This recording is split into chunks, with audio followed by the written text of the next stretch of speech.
Welcome to the Sky Commander Flight Brief. It's your mission-ready podcast for drone pilot training and aerial insights across Canada. From Transport Canada rules to real-world drone ops, we break it down, take you higher, and help you earn your wings. Because here at skycommander.ca, we don't just fly. It hints there's more to it. It's a masterclass, a deeper level, maybe a philosophy or a community focus, perhaps. It's definitely intriguing, sets them apart from just, a basic tips show. Skycommander.ca is the obvious next step. Precisely. If you're thinking about flying a drone in Canada, boom, this content is aimed right at you. Powered by skycommander.ca. The elite podcast for Canada's drone pilot. Okay, let's get started. The air is thick with smoke, the wind, it's totally unpredictable, and you have these multi-million-dollar aviation assets flying low and fast, constantly moving water, moving personnel. Yeah, it's a completely hostile environment. This is not the place for hobbyist drone work. Welcome back to the Deep Dive, the place where we cut through all that chaos, take the most crucial intelligence, and really synthesize it down to its actionable core. That's the goal. Today, we are strapping in for a deep dive into wildfire perimeter mapping using specialized unmanned aerial systems, or UAS.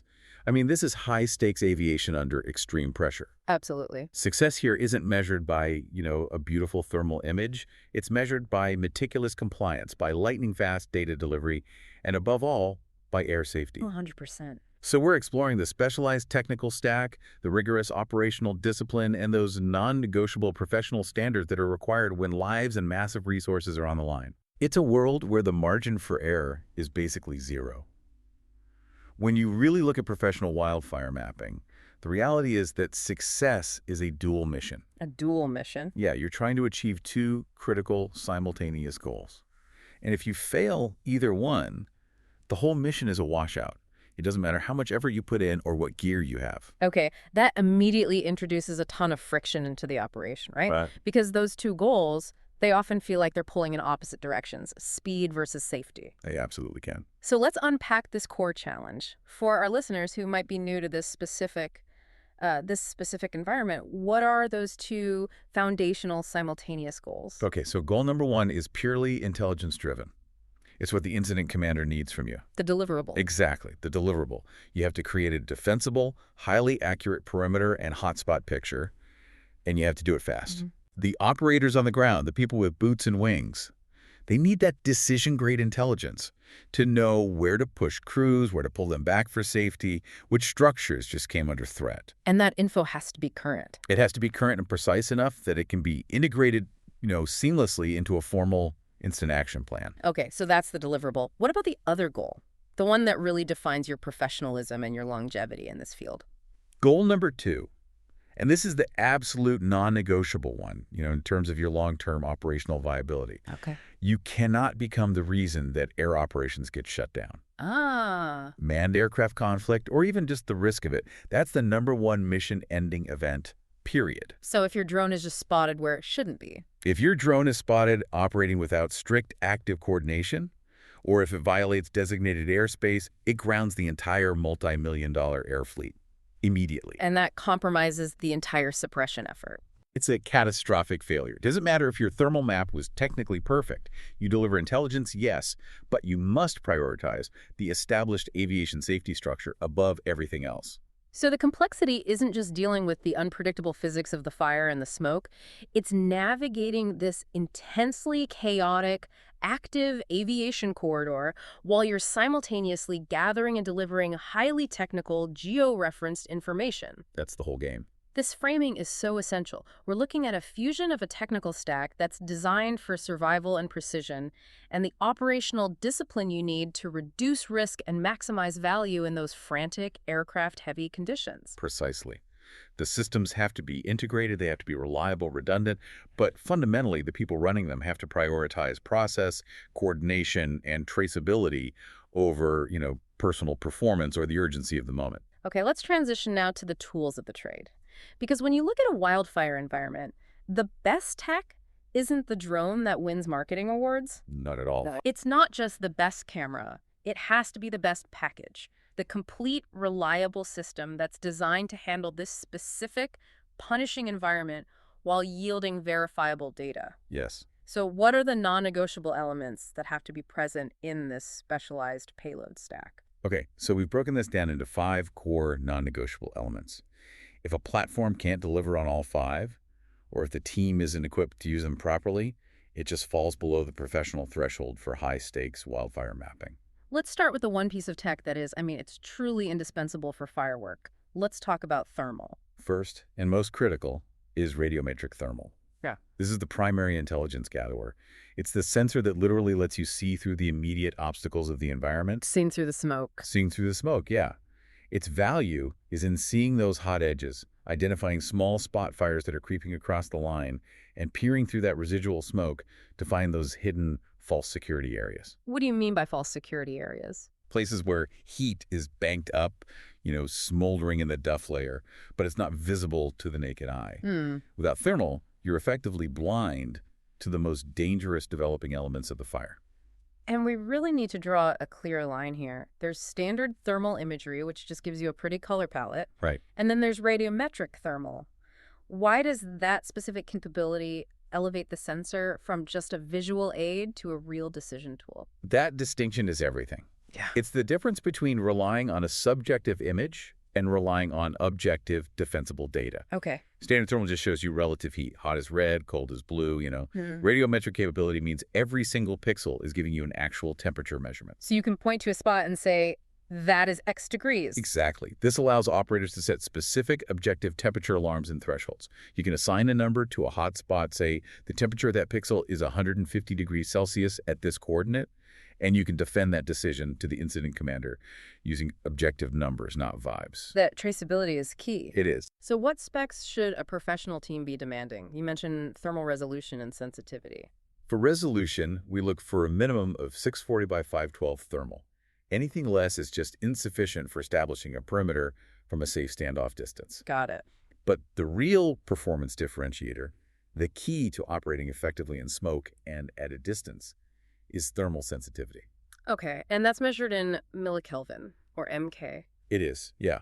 And counterintuitively, a lower number is better. That number tells you the smallest temperature difference the sensor can reliably detect. Okay, so give us a practical comparison there. What does that difference in MK really buy you in the field? Let's look at some of the specs we cited.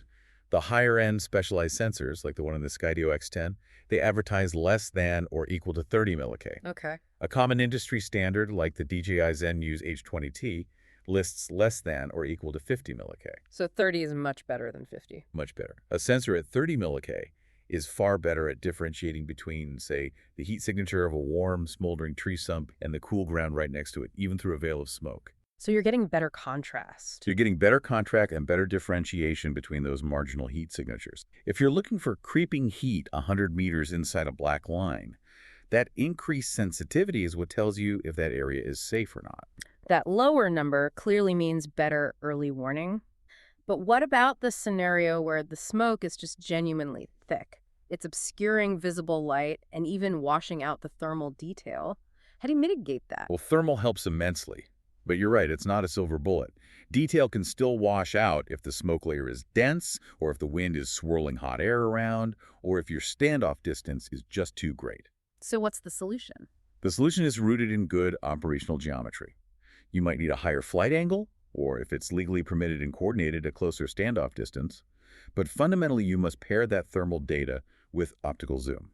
Which transitions us perfectly to the second essential element, EO zoom, the electro-optical zoom lens.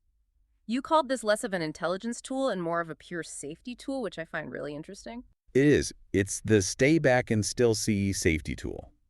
Its primary value is just reducing operational risk by allowing the pilot to maintain a significant standoff distance from highly dangerous or unpredictable elements. Like what? Think about massive convection columns, where the air currents are just violent and unpredictable, or known aircraft corridors where you absolutely cannot afford to be. Right. Zoom capability, something like a strong 5/6x hybrid zoom. It lets you verify a small spot fire or read a street sign or confirm the position of a structure without physically flying the drone into that danger zone. So it prevents that classic mistake. It prevents that incredibly common and dangerous mistake of the pilot subconsciously drifting closer and closer than they thought they were. So it's about making a high-stakes environment feel a bit smaller and safer By giving you the reach to hold your distance? Exactly. You should be able to get the detail you need, confirm coordinates, and verify the scene without risking the aircraft, or even worse, entering the proximity zone of a heavy air tanker. It's a tool for maintaining legal and physical separation. Okay, so we have the tight, high-res thermal for heat data and the powerful zoom for safety and detail confirmation.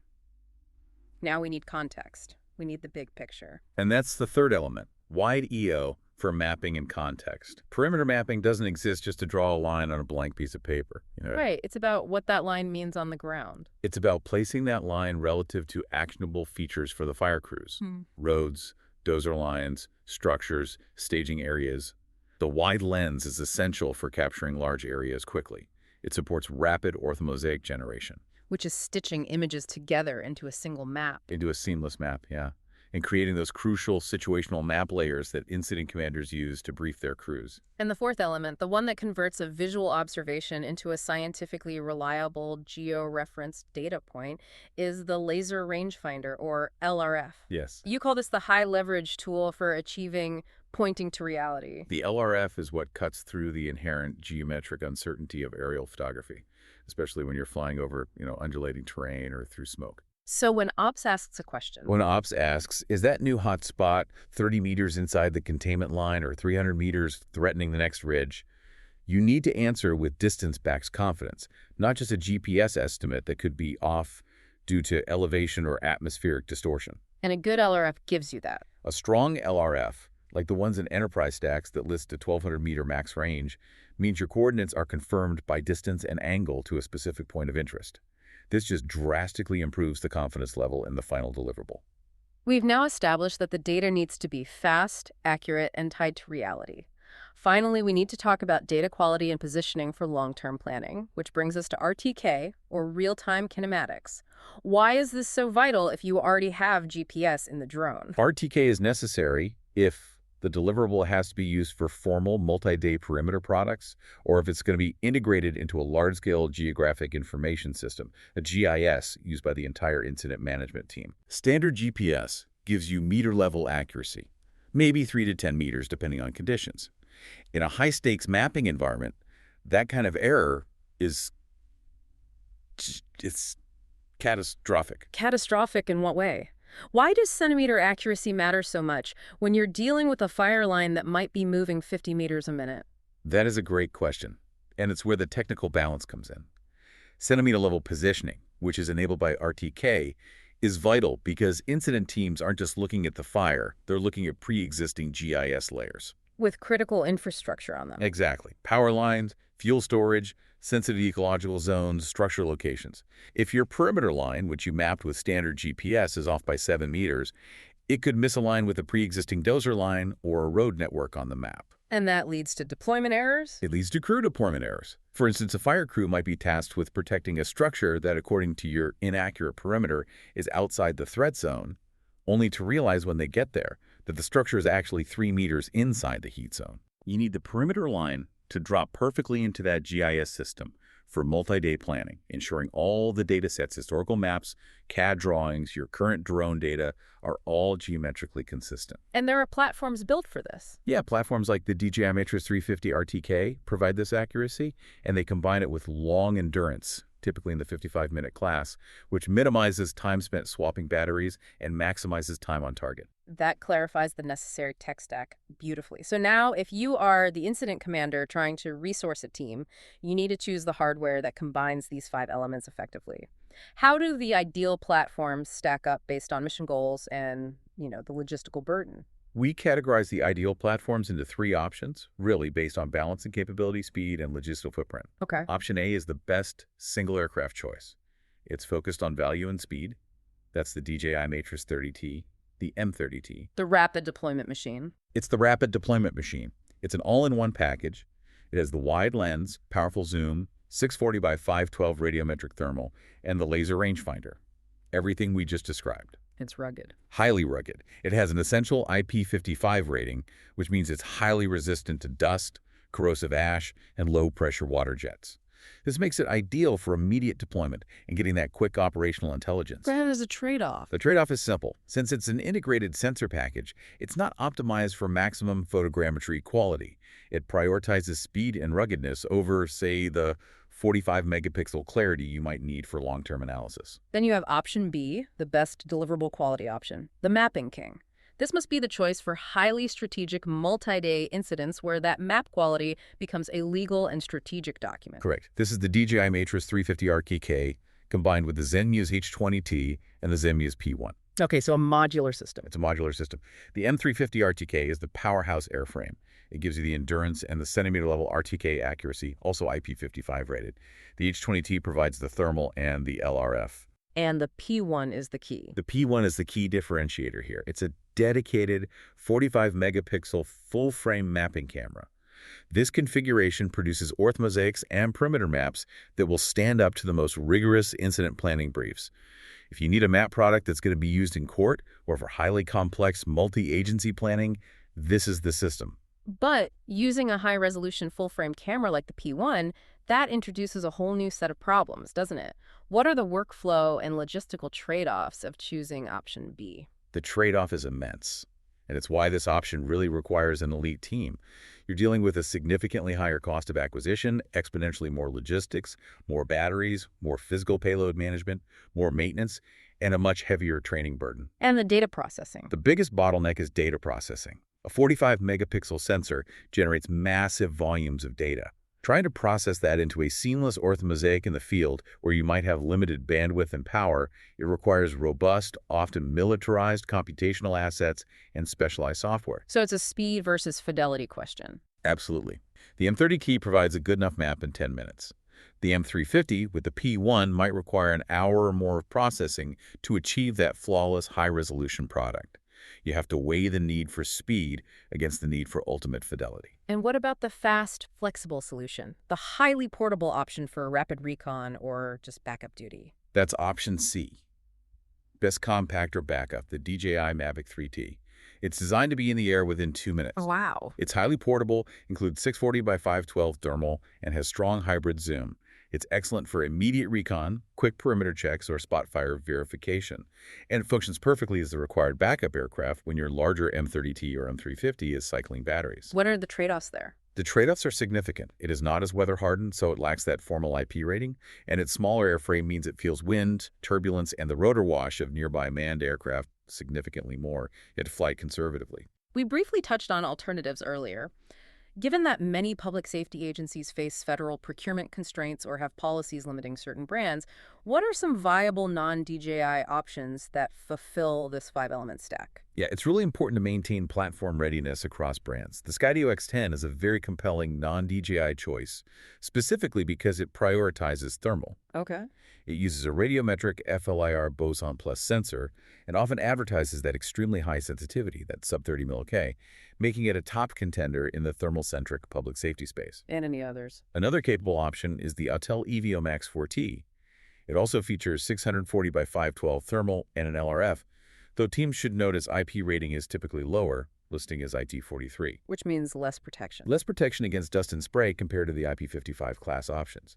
And that lower rating can impact mission reliability in sustained high ash environments. Okay, let's move beyond the core payload stack to the crucial but often overlooked risk reduction technology.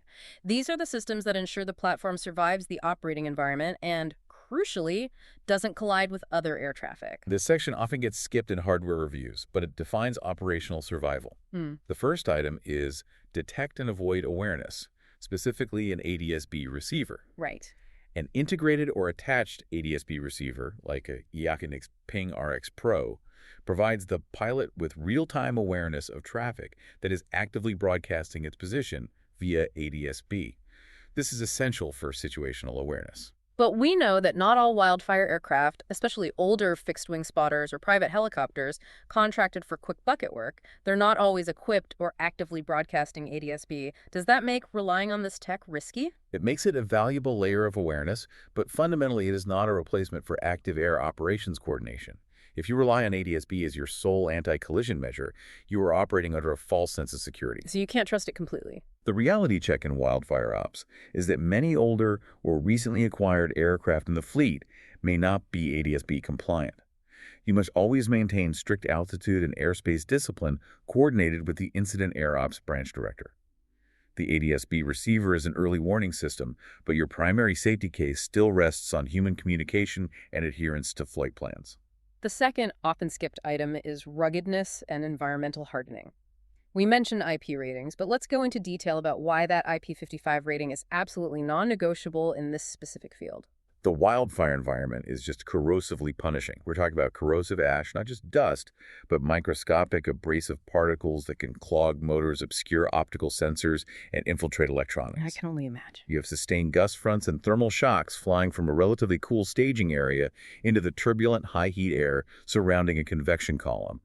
And most crucially, you have the water drop hazard. Even if you are operating legally far away, a helicopter making a bucket drop can generate immense rotor wash and spray, or you might need a low-pressure washdown of the drone back at the base. So the IP rating buys you forgiveness. IP-rated aircraft, the IP55 Mitra series, for instance, buy crucial reliability and forgiveness. Consumer-grade electronics simply won't survive long, and you cannot afford equipment failure when you are flying perimeter checks miles from the nearest road. And finally, a regulatory detail that underpins operational compliance in the U.S. Let's talk about remote ID. For U.S. operators, remote ID compliance is a required regulatory element for any operation unless an explicit exception applies. It's codified in 14 CFR Part 89. This allows enforcement agencies, when necessary, to identify the drone operator and location without needing physical capture. And in a high-risk environment like a wildfire TFR, this is mandatory. It's mandatory, and it directly affects your team's operational integrity and professionalism. You have to be compliant. Okay, we've established the necessary gear to capture and georeference the data. Now we shift to the high-stakes calculus. How do you define and score success? Because as you said in the intro, success is not just, we got cool thermal, it's about decision impact, safety, and traceability. To move from being a pilot with an expensive drone to a truly professional operational asset, you need a foundational framework for mission evaluation that prioritizes process and safety. We use the 3-gate test. It's a pass-fail system. Pass-fail. If the mission fails any one of these 3 gates, it is an unacceptable failure, regardless of the quality of the imagery you captured. Let's start with the most critical date, the one you can never, ever compromise. J1, safety and compliance. This is the non-negotiable human safety test. Did you fly legally and safely? What does that mean in practice? It means absolutely zero airspace violations, zero conflicts with manned aircraft, and no unsafe deviation into conditions that compromise your visual line of sight or your required cloud clearance minima. And your safety triggers worked. Critically, it also means your built-in safety mechanisms, your abort triggers, worked instantly. If you breach a temporary flight restriction or cause a manned aircraft to maneuver to avoid you, the mission is an automatic failure and potentially a federal violation. Okay, Gate 2. This focuses purely on the usefulness of the product in the incident command system. Gate 2 is decision-grade deliverable. You have to deliver the right outputs, the current perimeter, the actionable hotspots, the identified changes, the limitations, and you must deliver them fast enough to matter. Timeliness is a physical constraint. It is. A perfect centimeter-accurate map delivered 90 minutes late is useless if the fire front has moved a quarter mile and put a crew at risk. The product must be timely and directly usable by the command team. And Gate 3, which is the foundational element that allows the first 2 gates to withstand any scrutiny. Gate 3, professional audit trail. This is all about traceability and defensibility. Someone else, an incident commander, an after-action review board, a regulator, a legal team, they have to be able to understand exactly what you did, when, where, and why, without you being present. So clean logs. Clean flight logs, clear timestamps, and documented authorizations. If your data can't be trusted or traced back to a specific moment and authorization, the mission fails because the data is inadmissible and untrustworthy. That is an incredibly rigorous standard. So let's look at what outcome success looks like in the field. When does the drone mission truly matter to the people fighting the fire? Outcome success is tangible. It means your output changed a tactical decision. We look for strong outcome examples, such as operations reposition crews from a known safe sector to reinforce a newly identified vulnerable flank based on your map. Your hotspot list led to the immediate deployment of a ground crew to suppress a spot fire before it could escalate into a major outbreak. Or, at a minimum, your update reduced uncertainty. For example, the incident team was worried about the east flank, and your data confirmed. East flank held firm, north edge advanced about 100 meters and crossed dozer line 5. And there's another side to this, the relationship side. Beyond the fire itself, there is relationship success. You need to make the incident team's life easier, not heavier. If your data requires 10 minutes of Q&A or causes confusion in the briefing, you are a burden. Clean, calm professionalism ensures they integrate you seamlessly and, most importantly, call you again. To really drive internal performance improvement, you can't just rely on a pass-fail system. You need a weighted scorecard that forces the team to reflect on the most critical risks. How does that rigorous rating system work, and why is the weighting so heavily skewed? We use a two-layer system. Layer 1 is the pass-fail non-negotiables, the hard stops. As we established, any unauthorized airspace entry, any near conflict with a manned aircraft, untraceable data, or an OPSE breach results in an automatic score of 0 and failure. Okay, and layer 2 is where we assign weight to performance. Let's discuss that 35% weighting for safety. Why does safety and airspace discipline need to dominate the scorecard by such a large margin? We give safety and airspace discipline 35% because the financial, legal, and human cost of an airspace violation is orders of magnitude greater than any other failure. That makes sense. If a drone sighting causes the grounding of the air fleet, which could involve dozens of helicopters and air tankers, you are incurring millions of dollars in opportunity costs, potentially leading to catastrophic fire growth and exposing the pilot and the company to massive legal and federal liability. Right. A bad map costs a contract. A technical failure costs a contract. An airspace failure costs careers, licenses, and potentially lives. That risk profile must dominate the scorecard. And how does the rest of it break down? The remaining weights break down based on operational utility. Deliverable quality comes in at 25%, timeliness at 20%, data integrity at 15%, and crew and communications performance at 5%. These are all scored on a 0 to 5 scale, defined rigorously. What's the scale? 0 is unacceptable, 3 is good, met the intent of the mission, and 5 is elite, meaning you set the example, seamless integration. Let's talk about the specific metrics that indicate true professional performance. The elite indicators that move you past a simple 3 rating. In the safety category, we track things you might not expect. We track the number of abort triggers invoked correctly. This is actually a positive metric. Oh, interesting. It shows the team is disciplined, alert, and willing to prioritize safety over completion. We also track unplanned closeness moments, which is a negative metric, and the visual observer's eyes-up ratio to ensure constant airspace scanning. What's the elite indicator there? The elite indicator is simple and powerful. Exiting early without being told. If the VO spots a potential air asset approaching your exclusion zone, and you land safely before Air Ops even gets the chance to call you on the radio, that demonstrates preemptive professionalism. I can imagine a scenario where that split-second decision to exit early is the difference between a mission continuing and the entire air fleet being grounded for hours. It happened. We had one instance where a new team was operating a routine perimeter check near an active helibase. The pilot saw the smoke layer shift, and the VO suddenly caught sight of a rapid response medevac helicopter coming in low, far outside their expected corridor. And what did they do? The team lead immediately hit the home point command and brought the aircraft down, announcing the landing over the radio. Air Ops called them 5 seconds later, telling them to clear the area. So they were ahead of the curve. That immediate, self-initiated action demonstrated complete control, saved a potential near miss, and solidified that team's reputation as reliable. That's a 5 score on safety discipline. For timeliness, wildfire value decays so fast. We need to define those milestones clearly. What is the T0-T3 timeline? The T0-T3 timeline tracks operational speed, which is a key metric for decision impact. T0 is tasking at time, when the IC gives the order. Okay. T1 is data transfer time, when the drone lands and the data is physically transferred from the aircraft media to the processing hardware.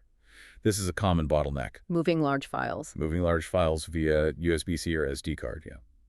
T2 is processing time, when the data is stitched, georeferenced, and analyzed to create the final perimeter polygon and hotspot list. And T3 is delivery time, when the final high-integrity product lands in the hands of the command team. And the elite indicator for that? The elite indicator here is delivering a detailed flash report within minutes of landing, a rapid summary of critical change layers before the full T3 product is even completed. And for data integrity, this is the unsexy, meticulous work that protects the contract later. Absolutely crucial. We track compliance on strict file naming conventions, ensuring UTC timestamps are consistent across all logs and photos, and enforcing strict version control. We actually ban the use of the word final because there's always another version. Aha, I can relate to that. The elite indicator for data integrity is that anyone, a regulator, an auditor, a future GIS specialist, can audit your work months later. And every file, every timestamp, and every flight log aligns perfectly and makes perfect sense. Your data has to be defensible under any circumstance. If the scoring and data collection are done, the learning phase begins. The post-mission debrief. You note this is a learning machine, not just a casual chat. It is a critical element designed to generate actionable change. The debrief is designed to generate 3 mandatory outputs. Right. The final mission scorecard, the top 3 wins, and top 3 risks, which have to be specific and evidence-based, not just vague complaints. Right. And an action list with clear owners and due dates. The best debrief structure, which works under stress, revolves around the 3 questions that improve you. And what are those? Where do we lose safety margin? Even slightly. Where do we lose time, so bottlenecks in handoffs or data workflow? And where could the client misunderstand our data? Was the clarity high enough or limitations explained? This transforms a narrative into systematic operational improvement.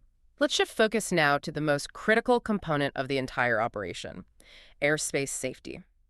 The technical gear only matters if you're authorized to fly. The mindset you're training here is that Wildfire airspace is active aviation, specifically organized for high-stress suppression efforts. It's not normal drone airspace with extra risk. That mindset is the foundation of professionalism. The #1 Wildfire airspace rule is don't self-deploy. Ever. Unauthorized drones risk shutting down all suppression work, including the critical low-level helicopter operations and air tanker drops, immediately putting lives and property at risk. Both Transport Canada and the FAA have clearly documented cases where drone sightings forced the grounding of the entire air attack force for extended periods. Let's do a regulatory deep dive, because while the intent is identical, keep unauthorized aircraft out, the mechanisms differ significantly between Canada and the USA. In Canada, the restrictions are automatic due to the existence of a forest fire. Canadian Aviation Regulation 601.15 triggers the restrictions. No operation over or within 5 nautical miles of the area at less than 3,000 feet AGL or an airspace described by a NOTAM. And the key part there is the automatic nature of it. Crucially, Transport Canada explicitly states that the restriction applies automatically once a forest fire exists. A NOTAM is not required for the restriction to be in effect. This airspace is closed unless you are officially directly involved and coordinated through the incident command structure. This is a severe constraint for Canadian pilots. In the USA, the regulatory environment centers around temporary flight restrictions, or TFRs. Yeah, the FAA commonly implements TFRs around wildfires under 14 CFR 91.137. This explicitly prohibits non-authorized aircraft, which includes drones, from operating within the designated zone. Drones must comply unless explicitly authorized and operating under a specific waiver or exemption coordinated with the FAA and the Incident Command System. And there are still other rules you have to follow. Furthermore, even if you are authorized to fly within a TFR, you must still meet the U.S. hard minima under Part 107. The pilot has to maintain a minimum 3 statute miles visibility and required cloud clearance. These are strict legal requirements. And a violation can have serious consequences. A violation of these minima, even if you were technically authorized to be in the TFR, can lead to serious FAA enforcement action, including substantial fines and license suspension. Even when authorized, the core responsibility lies with the drone pilot to constantly yield right-of-way. This is the ultimate safety net. That's the law, regardless of country. U.S. and Canadian rules require the drone to yield right-of-way to all other aircraft and avoid creating a collision hazard. You must not pass over, under, or ahead unless you are absolutely clear. And the operational reality makes this even more critical. The critical operational reality of Wildfire is that firefighting helicopters, especially those doing precision bucket work, fly low and fast, constantly maneuvering, often well below that 400-foot ceiling that most drone pilots assume is a safe, segregated operational altitude. Your altitude does not make you invisible or safe. What about the physical environment? The smoke and visibility trap sounds like a huge regulatory and safety challenge, directly impacting that 3 statute mile visibility rule. Smoke is perhaps the most deceptive regulatory hazard. It can cause a sudden critical loss of visual line of sight as wind shifts push dense bands across the operational area. It also drastically reduces contrast, making the drone just disappear, even at short range. So it can put you in violation of the law very quickly. For U.S. operators, smoke can easily drop you below the required 3 statute miles, visibility, and cloud clearance minima required by Part 107. The practical rule we teach, which ties directly back to Gate 1 of the 3-gate test, is if you have to say, I can kind of see it, you have lost the safety case and likely violated legal minima. And that leads us back to the smoke and mnemonic for operational discipline. Yes, the safety discipline requires the mnemonic. S, see it clearly, VLOS is non-negotiable. M, meet minima, the 3 statute mile rule in cloud clearance. O, obstructions drift, smoke, and wind are dynamic. K, keep it out. The immediate abortland plan must be ready. And E, exit early. Don't push for one more data pass if visibility is marginal. Let's run a detailed case file illustration to show the immediacy of the required response. We're flying a perimeter map, and the visual observer spots an aircraft that appears low and fast on the horizon. Walk us through the professional response. The measure of professionalism here is defined by reaction time and communication clarity. The moment the VO calls, traffic, helo, 10 o'clock, low, rapid movement toward the line, the pilot's immediate response has to be an instantaneous, non-negotiable abort command. What's the call-out? The standardized professional call-out is aircraft abort. You don't try to finish the pass. You don't ask air ops for confirmation. You don't climb. You immediately yield the right-of-way, initiating the pre-programmed landing sequence or flying safely toward the designated emergency landing zone. And why is that immediacy so important? Because the law requires you to yield, and a helicopter pilot cannot risk you delaying that yield. Any hesitation can lead to a required maneuver by the manned aircraft, which immediately creates a flight safety incident and leads to the grounding of all assets, potentially including yours for good. And finally, let's bust those 2 common and dangerous myths we see surrounding wildfire airspace, especially among non-integrated pilots. Myth 1. I'm under 400 feet, so I'm not in anyone's way. This is completely false. Helicopters and spotter planes operate dynamically, often dipping well below 400 feet for recon, bucket scooping, and personnel insertion extraction. The 400-foot ceiling is not a protective bubble in a TFR. And the second myth? Myth 2. NOTAM means it's legal. This is especially dangerous for Canadian operators, as the KeyCar 601.15 restrictions can apply automatically around a forest fire, even without a specific NOTAM being issued. You have to assume the airspace is hostile and restricted unless you are officially, explicitly authorized and integrated into the ICS structure. That transition from safety and law to performance and longevity brings us to the rehire playbook. The difference between a one-time flight that gets a team noticed and a sustained, trustworthy operation depends entirely on 4 intertwined components: compliance, operational safety, decision-grade deliverables, and a professional workflow. This is how you look elite and get called back next season. This is where we outline the critical steps that define an elite operation. It all starts before the props even spin, with authorization and briefing. Your first and most critical deliverable to the incident command system is establishing your permission and ensuring aerial deconfliction. So you have to know who's in charge of the sky. You have to show up already knowing what is allowed and, critically, who owns the sky. The Air Operations Branch Director, or AOBD. The mindset has to be, you never ask forgiveness later. You gain permission, coordination, and trust first. Let's define that role for our listeners. Who is the Air Operations Branch Director, and what is the protocol for reporting to them?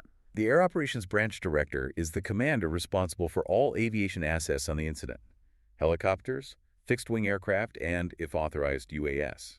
They are the gatekeepers. Your team has to conduct a real, structured mission brief directly with the AOBD or their designated representative. So you look like aviation professionals. Exactly. The client needs to feel that you're aviation professionals, not hobbyists. The 5-minute brief has to be disciplined and cover. The clear objective, documented airspace status with time-stamped NOTAM checks, the air traffic plan detailing your operational box and where you will not be. And your abort plans. Weather and smoke abort triggers, clear roles for the pilot and VO, and lost link medical plans. And it must end with a non-negotiable safety statement. If any manned aircraft enters our defined operational box, we are immediately out and landing, no debate. Once that authorization is secured, the focus shifts to delivering intelligence, not just raw media. What is the gold standard for delivering decision products? Incident teams, particularly those in the planning section, they want intelligence they can instantly drop into their incident action plan, the IAP. The document that runs the whole operation. It directs all suppression activities. So the core deliverables are not just pictures, they're data products.